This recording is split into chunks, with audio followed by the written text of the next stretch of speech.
আছে কেবল কৃপা। এই জন্য প্রণতি নিবেদন করতে গিয়ে সর্বপ্রথম আমাদেরকে দৃষ্টি নিবদ্ধ করতে হয় চরণে। আপনি গুরু বৈষ্ণবকে প্রণাম নিবেদন করতে যাবেন, আপনার সর্বপ্রথম দর্শনটা হচ্ছে চরণ।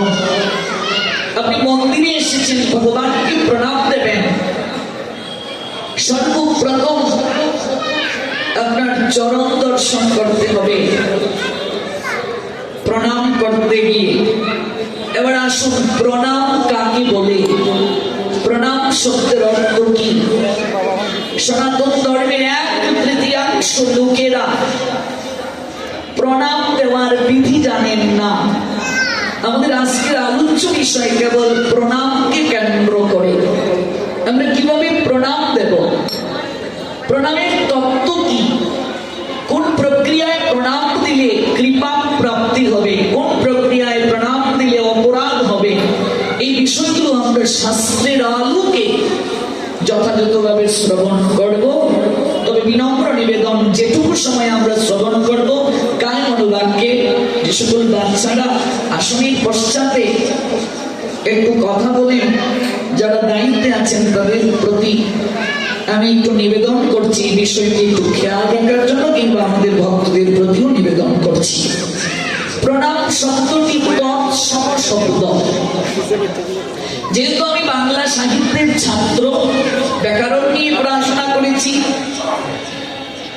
কাজে ব্যাকরণগত দিক থেকে প্রণাম শব্দটি হচ্ছে তৎসম শব্দ। তৎসম শব্দের অর্থ কি? তৎ মানে তার, সম মানে সমান, তার সমান। কার সমান? এই শব্দটি এসেছে সংস্কৃত ভাষা থেকে।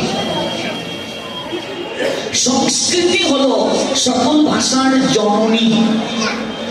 সংস্কৃত ভাষা থেকে প্রণাম শব্দটি বাংলা ভাষায় এসেছে। সংস্কৃতে প উপসর্গ যুক্ত হয়েছে নম ধাতু থেকে। প্র উপসর্গ নম ধাতু দুটি মিলে প্রণাম শব্দের উৎপত্তি। শব্দটির আবিধানিক অর্থ হলো ভূমিতে আনত হওয়া। প্রণামের আবিধানিক অর্থ হলো ভূমিতে আনত হওয়া। ভালো করে বুঝবেন, ভূমিতে আনত হওয়া কিংবা অভিবাদন করা। প্র উপসর্গটি কোনো কিছুর উৎকর্ষ, প্রসিদ্ধি, আধিক্য, ব্যাপকতা, সূচনা প্রভৃতি বোঝাতে ব্যবহৃত হয়। আর নম ধাতু দিয়ে বোঝানো হয় আনমিত, প্রসারণ অথবা নমিত কিংবা নত হওয়া। দুটো শব্দকে একত্রিত যখন করা হয় তখন প্রণাম শব্দের অর্থ দাঁড়ায় কোনো কিছুর সামনে প্রকৃষ্ট রূপে আনমিত হওয়া। কোনো কিছুর সম্মুখে প্রকৃষ্ট রূপে আনমিত হওয়াকে প্রণাম বলে। এবার আসুন, প্রণাম কত প্রকার? যদি প্রণামের উপর 7 দিন ব্যাখ্যা করি তাহলে তো মোটামুটি জানা যাবে। কারণ আমরা 2.5 ঘন্টা প্রণাম নিয়ে শুনবো, কতটুকু জানাতে পারবো গুরু কৃপায় আমি উপলব্ধি করতে পারছি না, কারণ সময় খুবই কম। প্রণাম 2 প্রকার। প্রণাম কত প্রকার?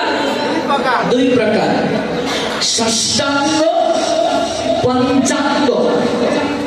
ষষ্ঠাঙ্গ কাকে বলে? সহ যোগ অষ্টাঙ্গ। শুনতে দিচ্ছেন? সহ যোগ অষ্টাঙ্গ একত্রিত হয়ে, মিলন হয়ে ষষ্ঠাঙ্গ। সহ শব্দের অর্থ সহিত, সহ শব্দের অর্থ সঙ্গে।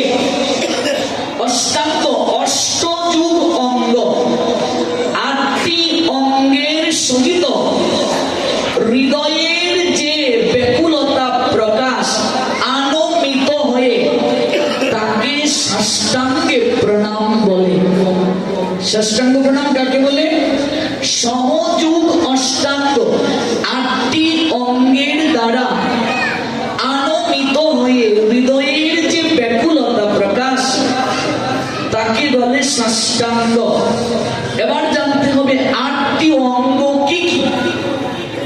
এই তত্ত্ব আপনারা পাবেন আগম বাক্যে, শ্লোকটি হরিভক্তি বিলাস গ্রন্থেও লিপিবদ্ধ আছে।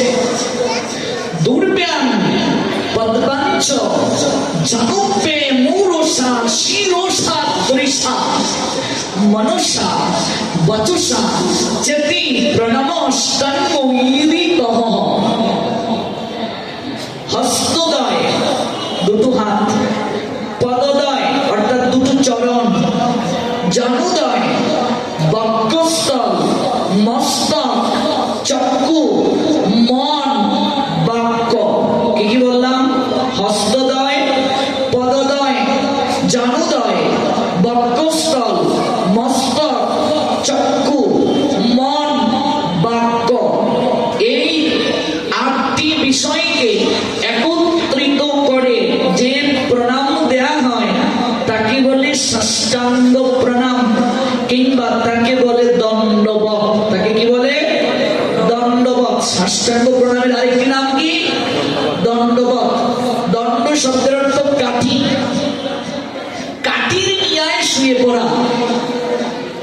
একটা কাঠিকে যদি ভূমিতে রাখা হয় যেভাবে সোজা থাকে তেমনি ভাবে শুয়ে পড়া, এটি হলো দণ্ডবত। এই ষষ্ঠাঙ্গ প্রণামের অপর নাম। কিন্তু প্রণাম যে আমি দেব, দেয়ার পূর্বে আমার করণীয় কি, তারপর আমরা জানবো প্রণাম দিতে গিয়ে কি অনুভব, কি অনুভূতি হৃদয়ে সঞ্চার হবে।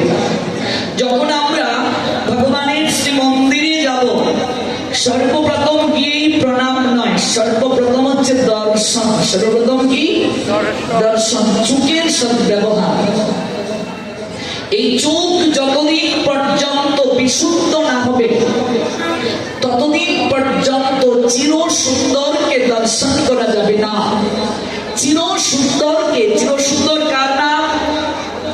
গোবিন্দের একটি নাম। চির সুন্দরকে দর্শনের পশ্চাতে দোষ হচ্ছে চোখের দোষ। যতদিন পর্যন্ত চোখ পরিশুদ্ধ না হবে ততদিন পর্যন্ত চির সুন্দর দর্শন হবে না।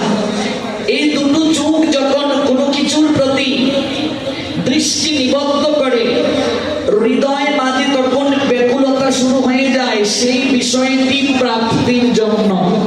ঠিক বলছি তো বাবা? এটা আমার কথা নয়, সাংখ্য যুগে আছে। 2য় অধ্যায়ে ভগবান দুটো শ্লোকের দ্বারা জগৎকে জানালেন। ইন্দ্রিয়ের বিষয়ে চিন্তা করতে করতে মানুষের মনে প্রাপ্তির জন্য আকাঙ্ক্ষা জাগে। আপনি কোনো কিছু নিয়ে যখন চিন্তা করবেন তখন সেই জিনিসটি প্রাপ্তির জন্য আপনার মনের মাঝে আকুলতা হবে। কিন্তু চিন্তনটা আসবে কি করে? চক্ষু যখন দৃষ্টি নিবদ্ধ করবে তখনই তো হৃদয়ে অভিলাষ জাগবে। আপনি রাস্তা দিয়ে যাচ্ছেন, একটা সুন্দরী মেয়ের উপর দৃষ্টি পড়ল, তখনই আপনার ভেতরে গুনগুন শুরু হয়ে গেল। তার মুঠোফোন নাম্বারটা যদি পেতাম, হোয়াটসঅ্যাপ নাম্বারটা যদি পেতাম, এবং যদি কালেক্ট করতে পারতাম, একটু কথা যদি বলতে পারতাম। এমন তো ইচ্ছে জানতো না যদি দৃষ্টিটা না পড়তো। ভজনের সর্বপ্রথম তত্ত্বই হচ্ছে এই চোখকে পরিশুদ্ধ করা।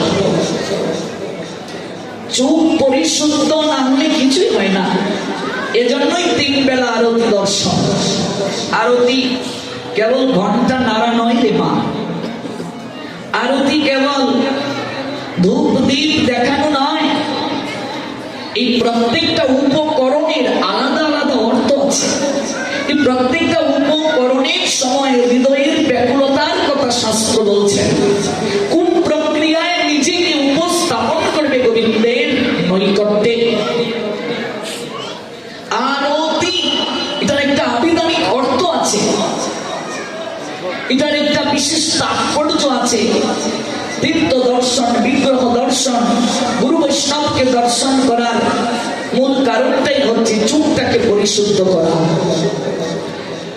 আপনি একটা আইফোনকে দেখলেন বারবার অ্যাড দিচ্ছে ফেসবুকে, অ্যাডভার্টাইজ দেখে আপনার মনে মনে ইচ্ছে যাচ্ছে, আহা এটা যদি আমি কিনতে পারতাম